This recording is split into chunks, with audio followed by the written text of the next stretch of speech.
Okay, we're going to take a close, in-depth look here at a JRW semi-automatic M60. We're going to go over it front to back, and we're going to talk about the design and how this thing functions. So let's get it up on the bench.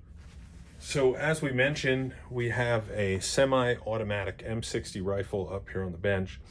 This specific one was made by JRW. JRW is the initials for John Weaver. John Weaver built a limited amount of semi-automatic M60s in the 90s, and this is the 36th one that he made. A lot of people associate this semi-automatic design with John Weaver, JRW, but the design was actually invented by a gentleman named Eugene Peruski. And if any of you are undertaking building yourself a semi-automatic rifle or researching it, you've probably heard of Eugene Peruski or seen his semi-automatic prints out there. I'm fortunate enough to know Eugene Peruski. Eugene Peruski called me maybe 5 years ago, and he saw that I was passionate about the M60. He liked what I was doing, and he called me out of nowhere, and we had a wonderful conversation, and he gave me the complete backstory with this, all of the details, which we'll talk about here briefly before we get into this. So Eugene designed this type of semi-automatic M60 in 1990. He built himself one. It ran exactly as it was intended to run. And Eugene was working as an electrician at the time, and this was kind of like a enjoyable hobby of his. John Weaver, on the other hand, wanted to make these for commercial sales, and he used Eugene's design. They had, the two discussed this, of course. It's not like John stole it. So John submitted his first letter for approval in 1993 to the ATF to try to approve these for production and sale. It was rejected. They said it didn't have enough deniers, so to speak, or too closely resembled an M60 machine gun as far as how it functioned. So John again tweaked it, made modifications, and was doing everything to be in compliance with the ATF and get an approved design. But unfortunately, John died in 1994. He died in Daytona in a car accident. That's one of the reasons there's very, very few of these JRW guns out there. Very, very few. So once John died, that was it. It stopped there, and nobody else ever picked it back up except American Arms Delta, Desert Ordnance. They started making their own in the 2000s, and they had their own design, which is completely different for this. So we're going to stick to the JRW design here because that's what we're talking about. A special thank you to TP Imports. TP Imports is a company here in Pennsylvania. This is their gun. They needed some repairs. It's having light hammer strikes on the striker mechanism, and they need some gunsmithing done on it. They brought it here to be repaired, and while it was here, they agreed to allow me to make a video going over this, and we're hoping that this video is helpful to those of you that have these or are trying to build yourself a semi. So let's get into this. Okay, we have the gun completely broken down here, and we're going to go over this and the different components and how it differentiates from its full auto variant. So first, let's start with the receiver here. This trunnion and this gas tube, there's no difference between this and an M60 machine gun, okay? We can see that John Weaver actually used a Sacco Defense USGI surplus gas tube on this. There's the casting mark. Might be a little hard to see there. And he used a very, very nice trunnion that he made. No difference of any kind from the full auto version. So let's go to the rear of the receiver here. This channel is also the same as a full auto channel. But obviously you can see it's completely blocked off here. John Weaver sometimes used channels that he made that were totally solid here. And he also used USGI channels just because they were a little easier to find back then, because it didn't matter either way. It's totally blocked on the bottom, which we're going to get to those further details as we go on here. So the rails, obviously the most important factor of this design is not being able to put fully automatic internal components in this and have it function. And of all the semis out there, you know, we see semi 240s, 249s that guys can convert. These are harder than any of them to convert because there's just so many deniers in there, so to speak. So these rails, and there's three rails. There's a left, a right, and a bottom, which we actually sell these rail sets. Here you go for reference. These are thicker, significantly thicker than fully automatic rails. As you can see, the sides here have just much more material. And because of that, you cannot fit full auto components inside of this gun. If we look at the side of this too, we also notice that, you know, there's like a bump out here, which we don't see that usually on full auto M60s. And what that is that's a seat for a secondary trigger mechanism, which goes right there. So let me put these out of the way here. So if we look inside here, which I don't know if this is going to catch it or not, we'll get a good angle at some point. You can see a hammer right there, and there's a secondary trigger mechanism. So there's two other components to the receiver. You have your T&E plate, which there's no difference between this T&E plate and a full auto T&E plate. And then we also have a bridge back here. This bridge does require some modification to it. It's a factory full auto bridge, but it has to be modified. So that's the receiver there. So for reference, no difference between a trunnion, full auto trunnion, no difference between a gas tube, full auto gas tube. The channels can be the same. T&E plates can be the same. You can use a bridge from one, but it needs to be modified to work. And then the rail sets are completely and totally different from full auto. They're much thicker, and you just can't get internal components in there. John also TIG welded these on, so to ensure that you couldn't take these out and modify this. And then on a full auto gun, that's where the sear would go through, and it's totally blocked by the bottom rail. The bottom rail does not have any opening for a sear, as we can see here. So it's impossible to install. This is too thick anyway to allow it. So this is obviously a closed bolt design, and that leads us to the question, now that we've gone over the differences in the receiver, is how does this function? Well, let's first talk about what type of modifications need to be done. So this is an operating rod. This is a full auto operating rod, but it has to be heavily modified. As you can see, the whole bottom of this gets milled off. That's the only way this will fit inside this receiver. Remember, we said it's too thick for full auto components. Because you have to mill this off, you have to TIG weld the bottom here and then smooth it out. That's to hold this tower on. This tower is threaded on. So because you mill the bottom off, this won't stay on unless you TIG that. So normally there's sear catches on the bottom of a full auto op rod, but again, no sear can go through here. So it's completely flat. The bolt design here. So this is a full auto bolt. It's been modified.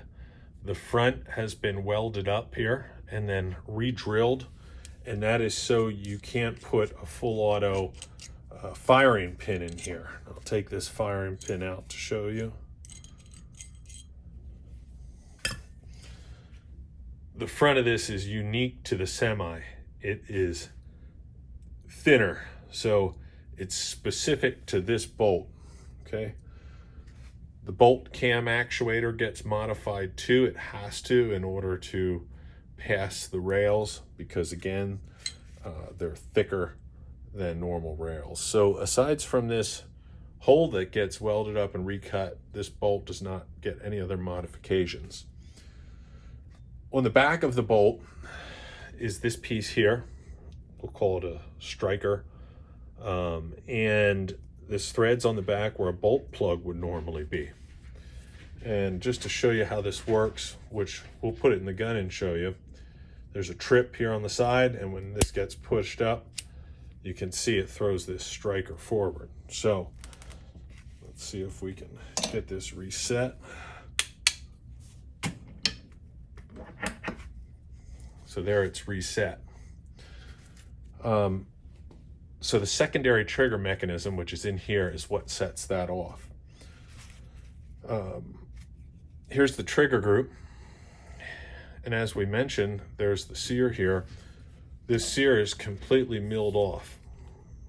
So normally on a full auto gun, this would be a sear that would catch the bottom of the operating rod and hold it to the rear. It's an open bolt gun. So this has to be completely removed. And then we have a little trip lever right here on the side. See how that moves there. And that is what sets off our secondary trigger mechanism inside the receiver, which then throws a little hammer forward and sets off this striker, which we will show you when we put this back together. The buffer yoke requires modification. I'll grab an original here for reference. Here it is next to an original buffer yoke. And the reason that this has to be milled out is so that this big block can pass through the back of the buffer when it's recoiling. Again, it's a closed bolt gun. So once your secondary trigger mechanism sets this off, fires around, comes to the rear, and then seats another round and is ready to fire again. So it has to be able to pass through this buffer yoke.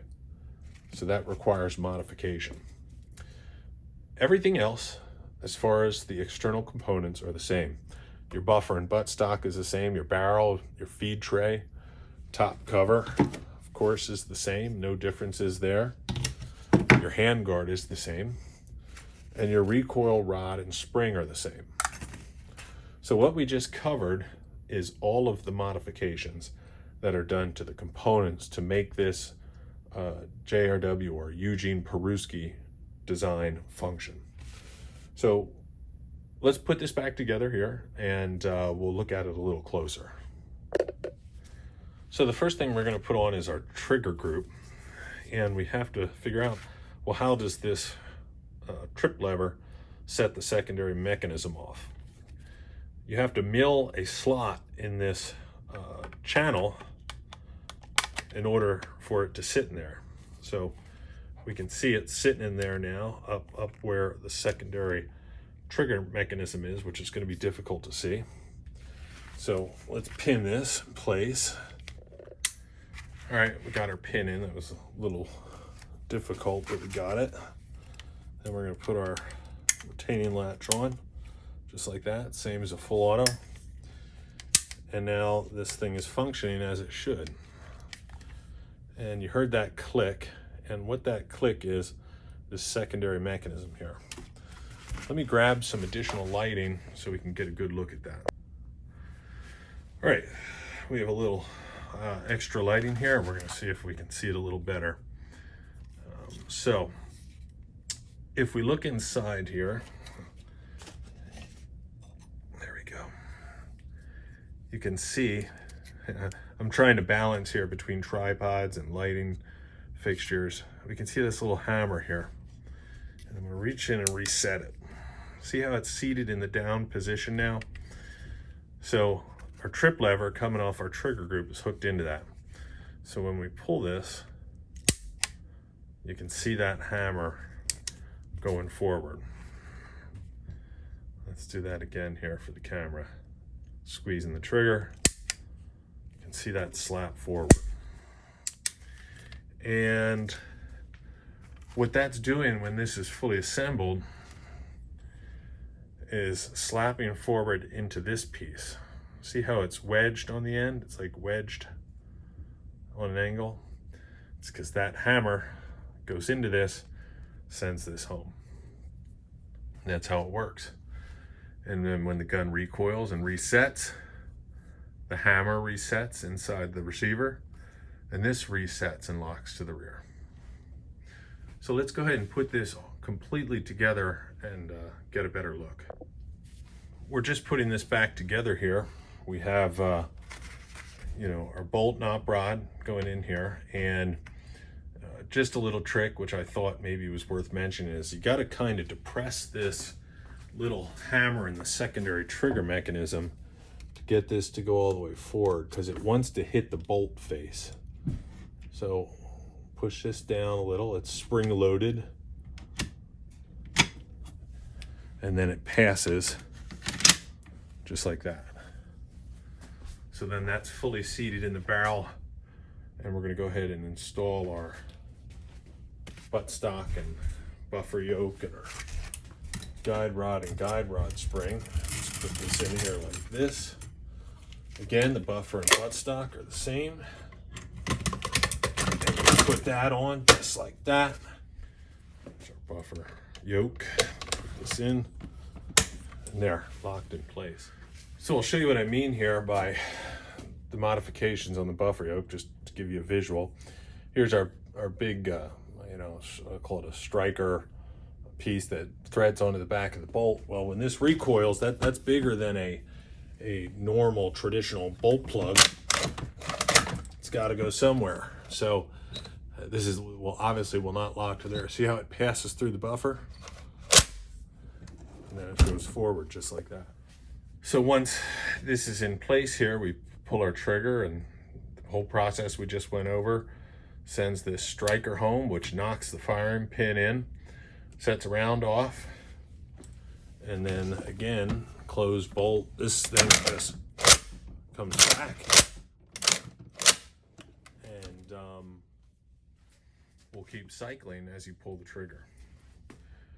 Most people that have these type semi-automatic M60s try to get an E3 top cover for it.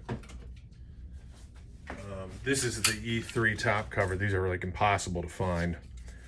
And the reason guys want these is because you can charge the gun with the top cover closed. Remember, this is closed bolt, not open bolt. So you know, nothing's holding this to the rear. So you can load your belt on this with the bolt forward, close your top cover, and then charge it to put a round in the chamber and fire it.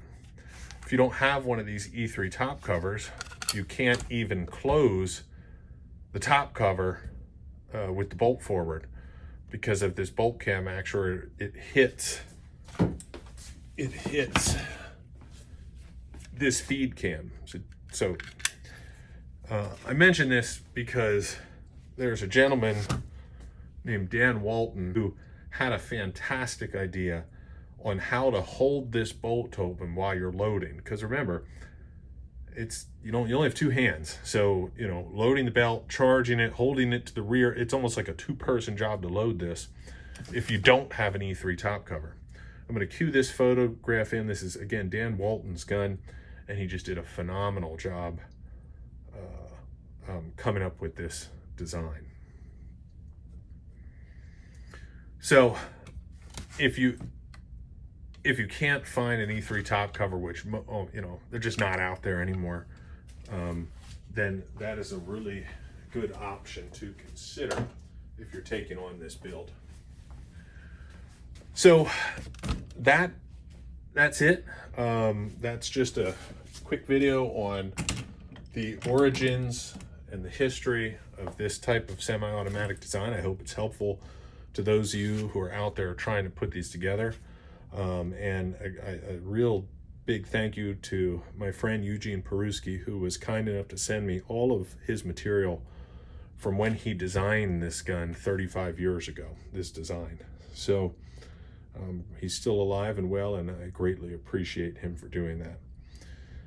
If anyone has any questions, put them in the comments. I'll do my best to answer them.